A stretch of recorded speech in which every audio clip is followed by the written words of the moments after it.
and long, long after.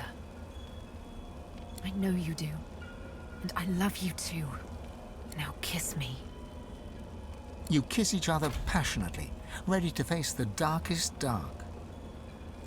After all that you have been through, and all that you have done, all that you have become, the Aetheran lies in front of you.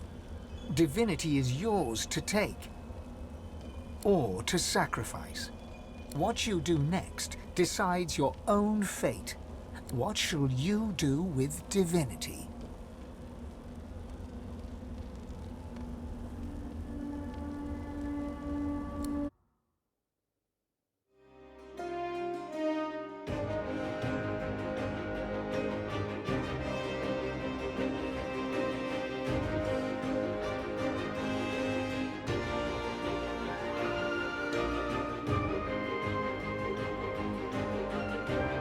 And so it ended. A tale that began with my own ill-fated attempt to rid the world of the God-woken.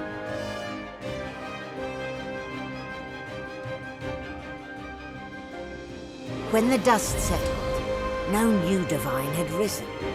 Instead, all Source was released into the world for all the people and every creature to share. Everyone was now a sorcerer. And united, the peoples of Rivellon pushed back the God King into the very depths of the void. This ushered in a new golden age of peace and prosperity. But alas, it was not to last. With many greedy for wealth, power and position, the struggle soon began anew. Source, the very language of creation, was used in violence once more. The never-ending contest for power continued. As for me, I was freed of the tyranny of the God King.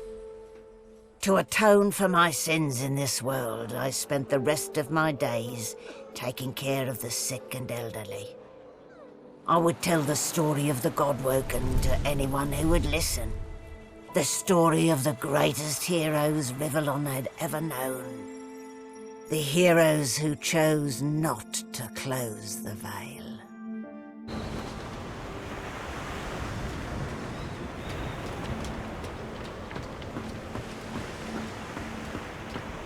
Well, well, look what the cat dragged in. A God-woken. But what good is it to be God-woken when Source is now a free-for-all, and there is no divinity? Don't fool yourself. In the absence of a master will rise. King, God, there is still power to be had. As long as there is power, there is conflict. Source for all, it is but the dream of an idiot who will soon wake to find his wrists in shackles. In that sense, I suppose I should look upon it all as an opportunity. People crave authority. They'll beg for a sorcerer king like me. Please, I'm not a dilettante. He sighs, which seems to ease his surly But come. We've travelled too long by one another's side to end with an argument.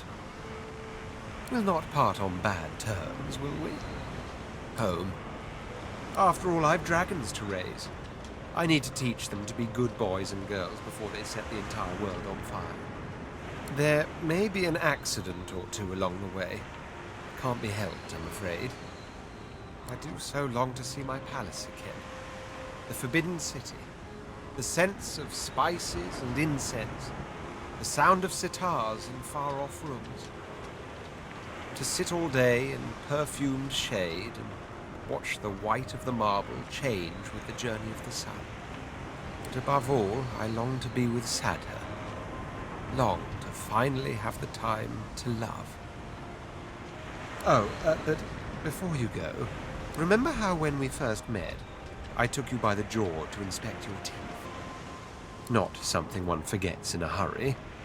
Now, if you recall, you cut short my little questionnaire, leaving me quite in the dark as to your cooking skills, fashion sense, and regard for personal hygiene. Still, I'm nothing if not a tolerant man who believes in individual growth. I'm sure the journey taught you much. As such, I'd like to offer you what was denied to you before. What say you? But where are you going? Really?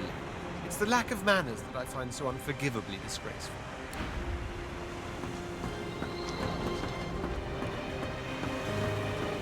Malady stands tall and proud, sunlight sparkling off her mask. Well, here we are again. You, me, and the ship I've saved from ruin for your personal benefit. Get an eyeful. I expect it's the last we'll have a lot of planning to do. Now that there's not to be a... She drums her fingers testily on her crossed arms. All that work, all that effort tossed into the gutter like a malformed child. You say that now. Let's see how you feel when... Never mind. I'll find a... She fingers the mask covering her face. For a moment, it's... We've come a long way together. I did my best by you all the way. Sacrificed much. And I'd have given... She looks you up and down. I guess this will have to do. Take a moment, why don't you? Relax. Enjoy. I certainly plan to do the same. Oh, I don't know. Around and about. Perhaps our paths will cross again until we find out.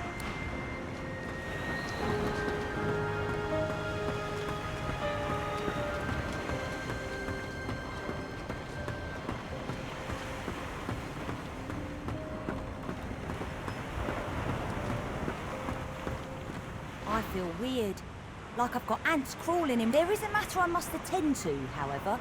My payment. He taps his fingers and mouths silently while he counts. And 1,300,000 dozen and 50 teen gold pieces. Now pay up. Oh yeah? What's that?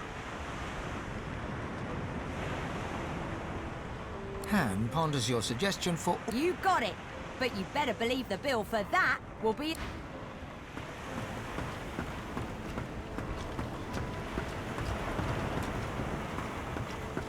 Fane is reading a volume of Cranley Hubert's famous encyclopedia. I see. He glances up at you. Big. Well, well, there you are.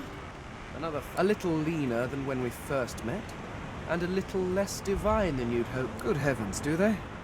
Fane looks back down to the book, a bony finger running across the... It could have been different, you know? I could have saved them. I could have found a way. I know.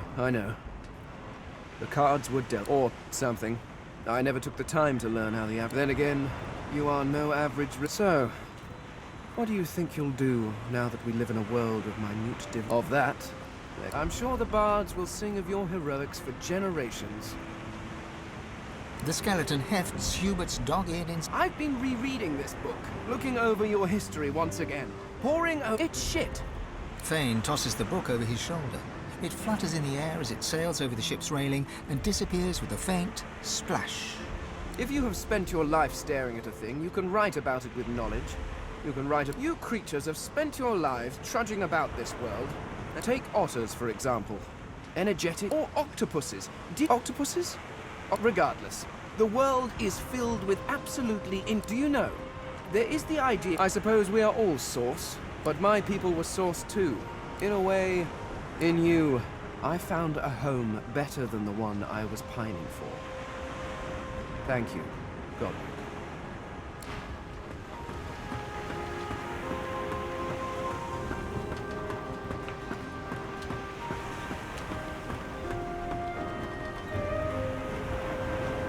So, here we are, my darling. A bit boring to be so unexceptional. Then again, I suppose they can't fit all of us in Fort Joy.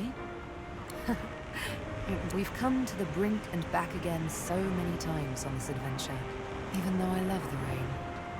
I'll serve my people as best I can, but I won't forget what we shared.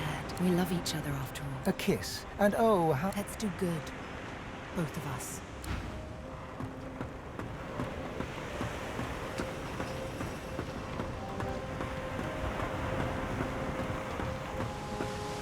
It gives me almost as much pleasure to speak to you. I cannot say whether the future brings peace or pain.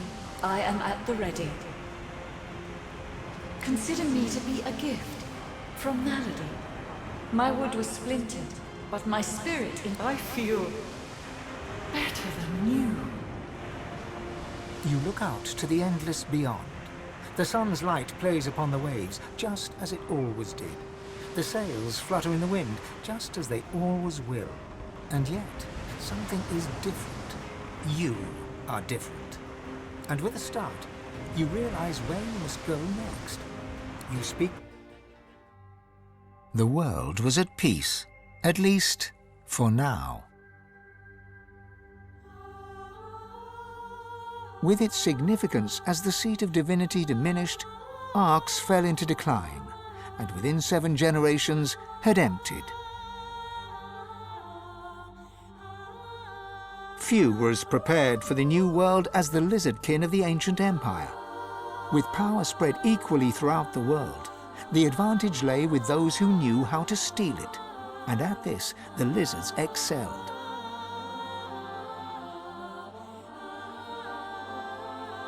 With their queen dead and the Voidwoken gone, the dwarves held the greatest party in the history of dwarfdom. A new king took the throne, the local brewer. 6 days later, he was stabbed to death with a mutton fork.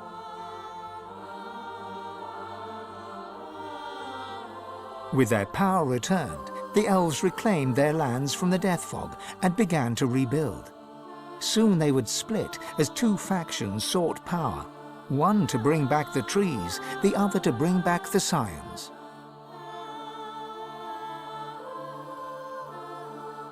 A dwarven joke did the rounds.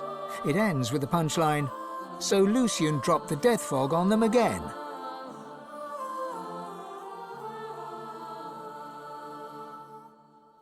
Only Sabine could bring the elves together once more. And in a dark forest on the far side of a desert, well beyond the high seas, the Black Ring came together once more.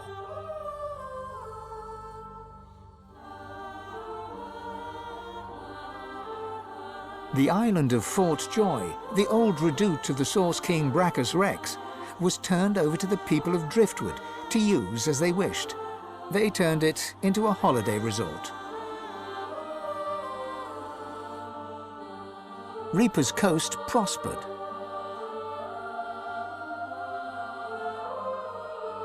The fisheries returned, and the fertile farmlands produced the greatest harvests the surviving farmers had ever seen.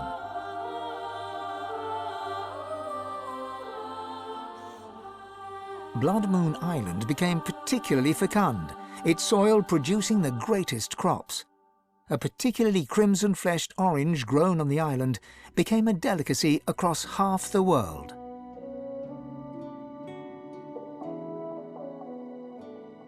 The black pits took fire. The oil there burns still.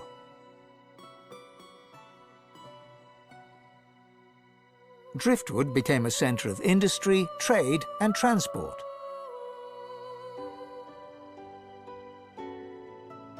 Lohar the dwarf became mayor. His time in office was cut short by an unfortunate wound that spontaneously appeared on his neck.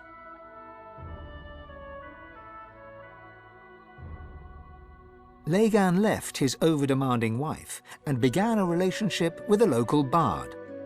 In the spirit of loving generosity, he returned the ring to his now ex-wife. In a fit of rage, she threw it into the sea.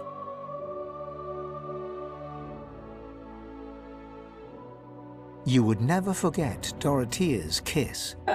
Dorothea herself left Driftwood for the ancient empire, ever in search of the perfect kiss. She never found it, although once or twice she came close.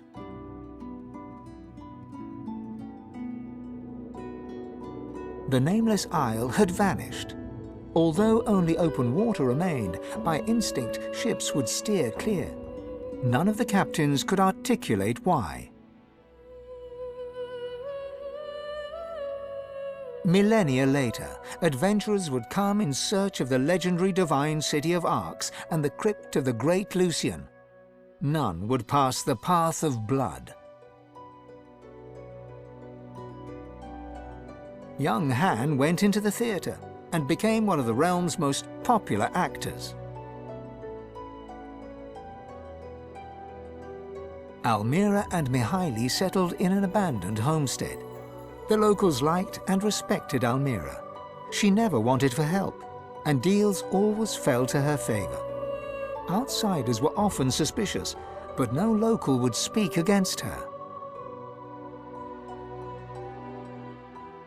With no new divine, Malady found herself in a predicament.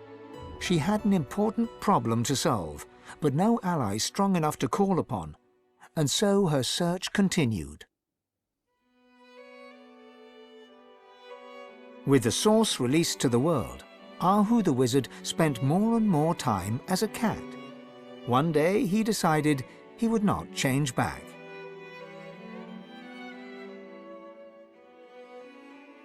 Jehan the demon hunter found himself at a loose end, so he opened a museum of demonic artifacts.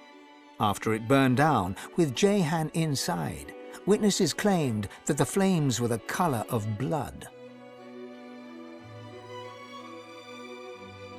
As the forests grew anew and the elves were equals at last, Sahala shared elven knowledge of the source with the world. But some elves disagreed and plotted against her.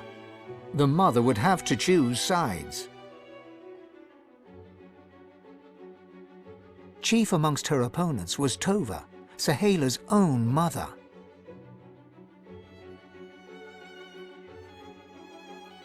As Source flooded Rivellon, Fane set out to record everything he could of this new world. As he travelled, he kept a socket peeled for signs of the Eternals, hoping to find the wife he'd lost. He's still looking. As the new mother, Sibyl found a great forest and founded a new elven homeland. Elves flocked to her and worshipped her as a goddess. Sibyl swore never to kill again, but once in a while she'd look at her needle and smile. The Red Prince came home a hero.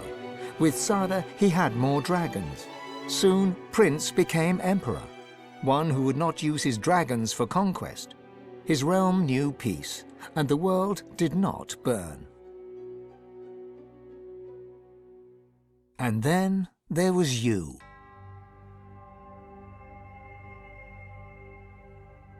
You returned to the world a sorcerer among many. Your future was yours to decide. Did you accept your new status with humility? Only you know the truth. Only you know if you atone for your sins.